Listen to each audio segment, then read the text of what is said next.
एक और यूपी में सियासी मुगले आजम जारी है तो वहीं दूसरी ओर बीजेपी हिंदुत्व के कार्ड के साथ एक बार फिर पुराना मैजिक दोहराने की तैयारी कर रही है। अपने 2 दिनों के वाराणसी दौरे पर पीएम मोदी ने आध्यात्म की बात की, विकास की सौगात दी। पीएम मोदी ने वाराणसी के विकास का जिक्र किया और देश को काशी मॉडल अपनाने की नसीहत दी।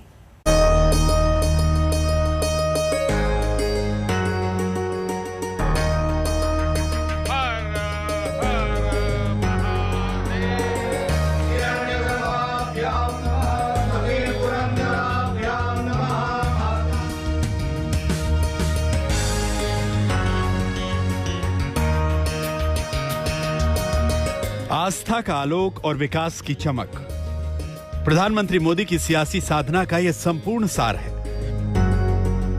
यही वजह है कि पीएम मोदी ने 2 दिनों के वाराणसी दौरे पर आस्था और विकास दोनों का शानदार संगम दिखाया है। वाराणसी के स्वरवेद महामंदिर में सदगुरु सदाफल देव की प्रतिमा पर पीएम मोदी ने फूल चढ़ाए और फिर वाराणसी की उस विकास गाथा का जिक्र किया जो आज पूरे देश को दिशा दिखा रही है। जहां बीज होता है, वृक्ष वहीं से विस्तार लेना शुरू करता है। और इसलिए आज जब हम बनारस के विकास की बात करते हैं तो इससे पूरे भारत के विकास का रोड मैप भी बन जाता है। बड़े वाहन और बाहर की गाड़ियां।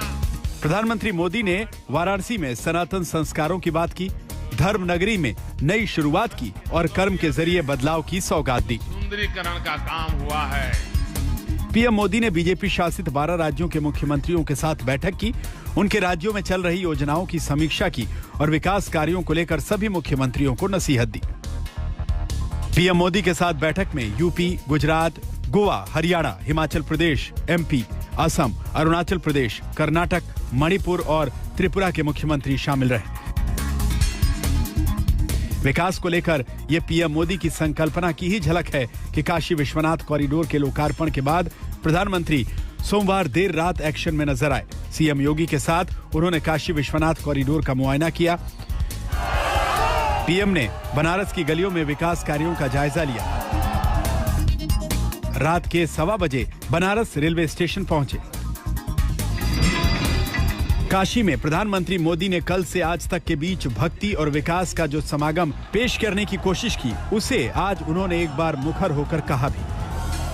कल रात 12 साढ़े 12 बजे के बाद जैसे ही मुझे अवसर मिला, मैं फिर निकल पड़ा था। अपनी काशी में जो काम चल रहे हैं, जो काम किया गया है, उनको देखने के लिए निकल पड़ा था। गौदौलिया में जो सुंदरीकरण का काम हुआ है, वो वाकई देखने योग्य बना है।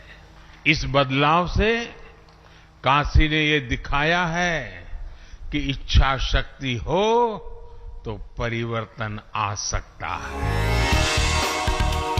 प्रधानमंत्री बनने के बाद से ही मोदी के संकल्प से वाराणसी में विकास को सिद्ध करके दिखाया गया है और इसी संकल्प के दम पर वो स्वराज के साथ सुराज लाने की बात कह रहे हैं।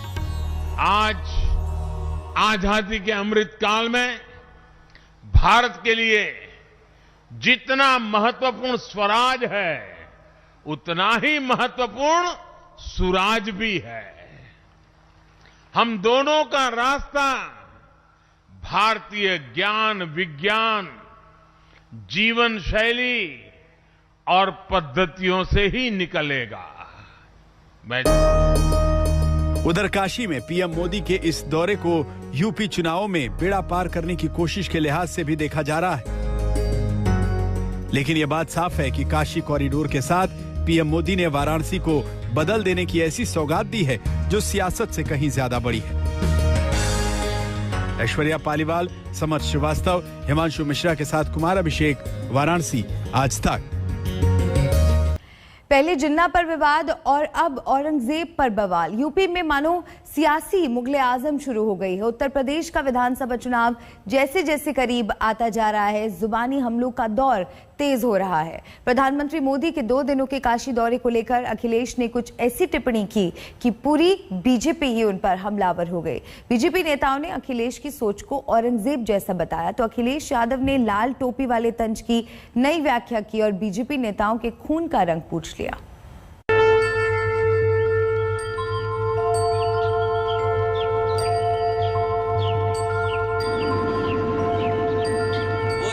वाली है, आखिरी समय पर वहीं रह जाता है बनारस में। उनकी मानसिकता औरंगजेब की, उनकी मानसिकता जिन्ना की है। उनके अंदर से जी औरंगजेब की आत्मा बोल रही होगी जिसने विध्वंस किया था। इनकी सोच और इनके संस्कार वो सब सामने आ रहे हैं।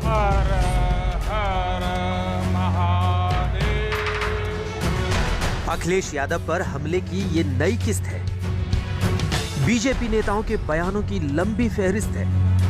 कोई अखिलेश को औरंगजेब की सोच का अगुवा बता रहा है तो किसी को अखिलेश में औरंगजेब की आत्मा का वास नजर आ रहा है। तो अखिलेश जिन्ना प्रेम को लेकर पहले ही बीजेपी के निशाने पर है। अब इतिहास का एक और किरदार अखिलेश पर हमले का नया हथियार बन गया है।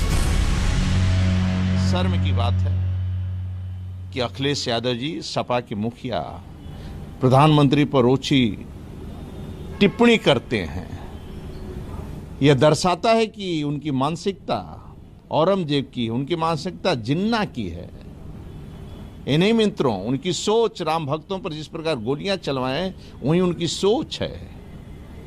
मैं तो ईश्वर से प्रार्थना करूंगा कि इस प्रकार के टिप्पणी करना गरीब माफ नहीं करेगा, प्रदेश वाले माफ नहीं करेंगे। दरअसल अखिलेश यादव नहीं बोल रहे हैं, उनके अंदर से जी औरंगजेब की आत्मा बोल रही होगी जिसने विध्वंस किया था। जिस तरह से औरंगजेब ने अपने पूरे परिवार को गद्दी के लिए हाशिए पर पहुंचा दिया था ना, उसी तरह से अखिलेश जी ने भी अपने पूरे परिवार को, चाचा ताऊ पिता को हाशिए पर पहुंचा दिया है। सत्ता के लिए वो कुछ भी करते हैं। तो ये उनकी आत्मा बोल रही है। अब उनके भाग्य में ये शुभ काम तो है नहीं, गंगा का जल तो उनके भाग्य में है नहीं, टोटी का जल है। तो पहले जानते हैं कि अखिलेश यादव ने ऐसा क्या बोल दिया कि बैठे बैठे बीजेपी को हमले का मौका दे दिया। बनारस में आज प्रधानमंत्री हैं और 1 महीने का कार्यक्रम वहाँ रखे जा रहे हैं। बहुत अच्छी बात है। 1 महीना नहीं, 2 महीना, 3 महीना वहीं रहें, अच्छी बात है। वो जगह रहने वाली है, आखिरी समय पर वहीं रह जाता है बनारस में। अखिलेश यादव ने यह कटाक्ष पीएम मोदी के काशी दौरे को लेकर किया। चुनावी माहौल में बीजेपी ने इसे बड़ा मुद्दा बना दिया। वाराणसी में पीएम मोदी के बयान का हवाला लिया। पूरी बीजेपी ने अखिलेश यादव के खिलाफ मोर्चा खोल दिया। अखिलेश यादव जी इस तरह का बयान देते हैं जो उनके सोच और उनके संस्कारों को दिखाता है। इस तरह की भाषा, ना कोई मर्यादा, ये अपने आप में दिखाता है कि बौखलाहट सपा में कितनी है, उनके नेताओं में कितनी है। अखिलेश यादव जी ने जिस प्रकार की प्रतिक्रिया प्रधानमंत्री जी पे करी है वो दिखाता है कि काशी की कायाकल्प और भारतीय संस्कृति, जो बढ़ती हुई संस्कृति है, उसका गौरव उनको पच नहीं रहा है। और साफ दिखता है कि अखिलेश जी जो है वो भारतीय संस्कृति से नहीं प्रेरित हैं, वो जिन्ना संस्कृति से जरूर प्रेरित हैं और इसीलिए इस प्रकार की वो प्रतिक्रिया दे रहे हैं। ये दुर्भाग्यपूर्ण है। दरअसल काशी विश्वनाथ कॉरिडोर का उद्घाटन करते हुए प्रधानमंत्री नरेंद्र मोदी ने मुगल शासक औरंगजेब की क्रूरता का जिक्र किया। यहीं से बीजेपी नेताओं को विरोधियों पर हमले का नया किरदार मिल गया। इस देश की मिट्टी बाकी दुनिया से कुछ अलग है।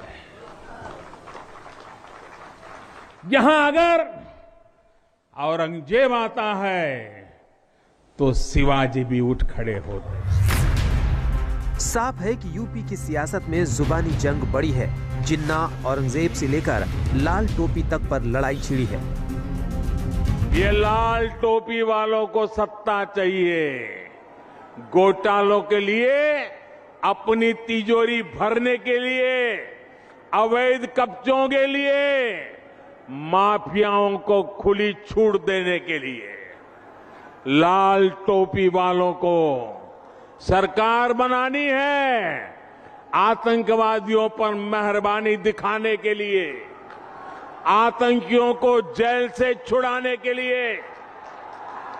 और इसलिए याद रखिए, लाल टोपी वाले यूपी के लिए रेड अलर्ट है, रेड अलर्ट। अखिलेश ने फिर पीएम मोदी के लाल टोपी वाले तंज पर जवाब दिया। बीजेपी नेताओं के खून के रंग पर सवाल किया।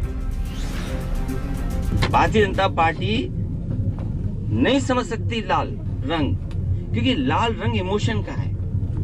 आप जब खुश होते हैं तो आपका चेहरा लाल हो जाता है, और जब आप गुस्से में होते हैं तो आपके कान और चेहरा लाल हो जाता है। ये इमोशन का रंग है, ये हमारे खून का रंग है। क्या भारतीय जनता पार्टी का खून काला है?